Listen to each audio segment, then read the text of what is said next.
आप सभी को जय माता की। आज के चर्चा को प्रारंभ करने से पहले कुछ बातें मैं आपसे शेयर करना चाहता हूं। प्रत्येक भविष्यवक्ता या प्रत्येक ज्योतिषी प्रत्येक भविष्यवाणी को बहुत ही गहराई से अध्ययन करने के बाद ही कहता है या उसको अच्छे से विश्लेषण करने के बाद ही उद्बोधित करता है। भविष्यवाणी के लिए जो चीजें आवश्यक हैं वह उस व्यक्ति विशेष, संगठन विशेष या स्थान विशेष के स्थापना दिवस या व्यक्ति विशेष के जन्मतिथि, स्थापना का समय या जन्म समय और स्थापना का स्थान या उस व्यक्ति विशेष के जन्म स्थान, इन तीनों चीजों की सटीकता की सख्त आवश्यकता होती है। जो सार्वजनिक जीवन में जीने वाले और अत्यधिक उम्र के व्यक्तियों में, खासकर राजनीतिज्ञों के मामले में या क्रिकेटरों के मामले में कुछ गलतियां होने की संभावना रहती है, क्योंकि खासकर क्रिकेटरों के विषय में उनकी जन्मतिथि उनके आंकड़ों के आधार पर उपलब्ध होती है, यानी उनके दस्तावेज में उपलब्ध आंकड़ों के स्थान पर, आंकड़ों के अनुसार। क्योंकि यदि उनके आंकड़ों में कई बार अंतर पाया जाता है तो उनको क्रिकेट से बाहर होते भी देखा गया है। राजनीतिज्ञों के मामले में भी यही बात लागू होती है कि अधिकतर राजनीतिज्ञों के, सभी के नहीं किंतु अधिकतर के जन्मतिथि या जन्म समय के आंकड़े अनुमानित हैं। इसीलिए इस विषय में भविष्यवाणियां कुछ या आंशिक रूप से अधूरी रह जाती हैं या उनके सटीकता में कुछ न कुछ अंतर दिखाई देता है। इसीलिए आप सबसे निवेदन है कि किसी भी क्रिकेट या राजनीति से संबंधित भविष्यवाणियों को पूर्णतः या 100% सत्य मानकर आप उसके विषय में अपना मूल्यांकन या अपनी सोच को न बदलें, क्योंकि जब आंकड़े ही सही नहीं होंगे तो उसमें गलती की कहीं ना कहीं संभावना हो सकती है। फिर भी लगभग सत्यता आपको भी दिखती है और प्रत्येक ज्योतिषी के भविष्यवाणी में कुछ तो सत्यता होती ही है, नहीं तो भविष्यवाणी आज तक बंद हो चुकी होती। अब आते हैं आज के चर्चा के विषय पर। आज के चर्चा का विषय है गुजरात के विधानसभा चुनाव।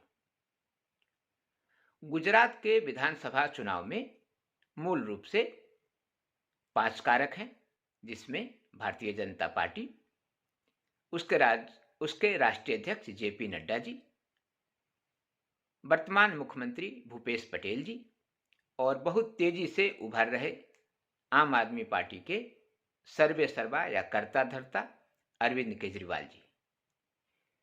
5वें फैक्टर कांग्रेस भी है, जो उतने उत्साह से चुनाव नहीं लड़ रही है या दिखाई नहीं दे रही है। सर्वप्रथम ग्रहों की चर्चा करते हैं तो बीजेपी का स्थापना दिवस सर्वविदित है कि 6 अप्रैल 1980 को अभिजीत मुहूर्त में लगभग 11:15 बजे के आसपास दिल्ली में माना गया है। जेपी नड्डा जी की जन्मतिथि और जन्म समय लगभग 12 दिसंबर 1960 और दोपहर में लगभग 12 बजे पटना में।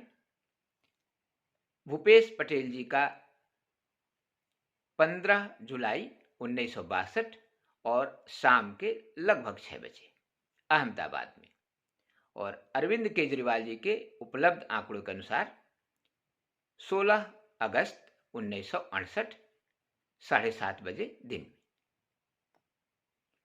यह सभी आंकड़े इस बात की ओर इंगित करते हैं कि जैसे कि बहुत सारे TV channel Bharatiya Janata party को 127 से 141 तक सीटें दे रही हैं, किंतु यह स्पष्ट हो रहा है कि बीजेपी 100 का आंकड़ा तो जरूर पार करेगी, किंतु 119 के आंकड़े को पार करना बीजेपी के लिए आसान नहीं होगा।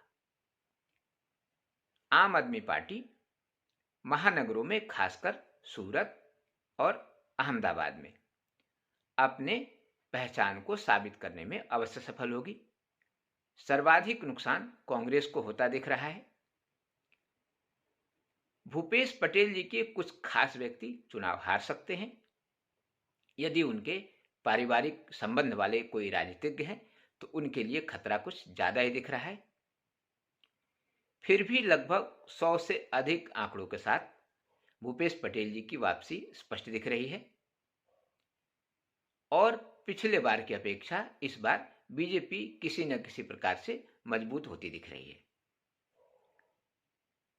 इसको इत्तेफाक कहें या इसको संयोग कहें या प्रयोग कहें या बीजेपी की किस्मत कहें कि जिस समय चुनाव की घोषणा हुई वह तिथि अरविंद केजरीवाल के लिए थोड़ी सी कमजोर थी, क्योंकि अरविंद केजरीवाल की उपलब्ध आंकड़ों के अनुसार सिंह लग्न है और सिंह के स्वामी सूर्य उस समय नीच राशिगत थे, यानी कहीं ना कहीं अपने पावर को दिखा पाने में सक्षम नहीं है और अपजस का योग अत्यधिक बनता है, जो कि लगातार आपको दिख रहा है।